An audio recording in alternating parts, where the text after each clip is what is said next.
This is the Crosman 362C. It's a 22 cal multi-pump rifle, like the ones we all grew up with when we were a kid, only most of those were not 22 cal. So recently I've been watching some of the content from Air Guns of Alaska, and he's pulled out his um, anniversary model, and you know we kind of got to talking and everything about multi-pumps and why they don't make more of them and why they don't make them more powerful. We kind of discussed a little bit about the Seneca Aspen, and how it's a failure, but it really, if somebody made one that worked right off, it was really a good idea. So you get a PCP with a pump handle. But what I've done to mine, um, this is a barrel adapter. They're pretty much impossible to find like this now, the brass ones anyway.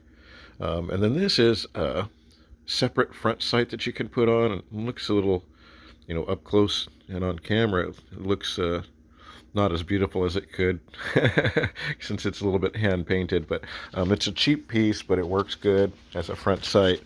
You can get them off of eBay.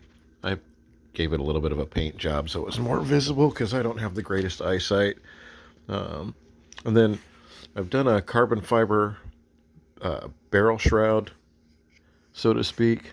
And I'm seeing some wear marks on it because I've been leaning up against the wall, which is not good. It's not wear, but it's actually shiny. So I'm thinking about replacing this tube with a glossy instead of a matte finish.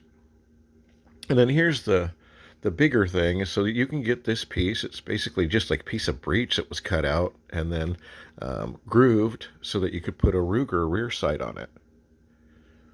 And the problem, or the thing that I didn't like with, is like, okay, you can put one here, but the sights for these breeches, when they go on the back or when they go into this groove, they're meant for a pistol where you're holding it, 3 feet away from your face, not for a rifle. So if you look at the way Ruger 1022 sights are set up, they're more like in this configuration. So we're going to look down the barrel a little bit and look at the rest of my dirty house.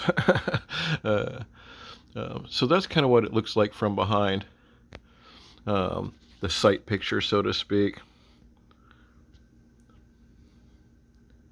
And I really like it. You seem to be able to hit pretty much anything with it. The other modification I did is this is a hollow bolt probe. I don't know if you can see that, how well you can see it, but there's a hole in the bottom of this bolt probe. And so when it's locked down like that, the hole is in line with the transfer port, so the air comes directly up inside of the bolt and then hits the back side skirt of the pellet and shoots it out. And so the lore in 1022 land is that maybe it gives you about 20 feet per second, additional feet per second over the standard bolt. And I've never chrony tested it, but that's what if you read up on it, that's what people say. So anyway, check out Air Guns of Alaska. He's got a bunch of great content. And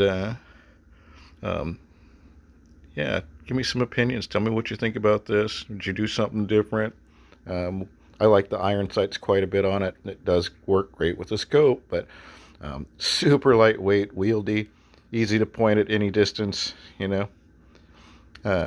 Love the Crosman 362C, and there's a lot of stuff you can do to it, but yeah, I'm really thinking about going to a glossy tube for my barrel shroud.